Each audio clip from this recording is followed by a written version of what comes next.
Assalomu alaykum. Ham yurtlar, ham qishloqlar, ham shaharlar. Shu pochchamiz Baxtiyorjon 1972-yil tug'ilgan. Hozir oilalik, bola chaqasi bor. Jigar serozi bilan 8 oy, 9 oydan beri qiynalib yuribdi. Shunga endi davolanish Hindistonga borib operatsiya qildirishimizga to'g'ri kelyapti. Lekin hozir bizni Hindistonga borib operatsiya qildirgan mablag'imiz yetmayotganligi uchun imkoni bo'lsa, saxovatpesha xalqimizdan iltimos qilib so'raymiz. Agar qo'lingizdan kelsa yordam qilinglar. Mana xo'jayinim 7-8 oydan beri jigar serozi bilan og'rib Hindistonga borish kerak ekan. Mablag'imiz yo'qligi uchun sizlardan endi shu yordam qilishingizni so'rayman.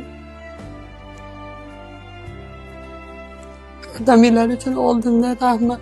Endi sog'ayib ketib bola chaqamizga bosh bo'lsa yaxshi bo'lib ketsa Alloh sizlardan rozi bo'lsin.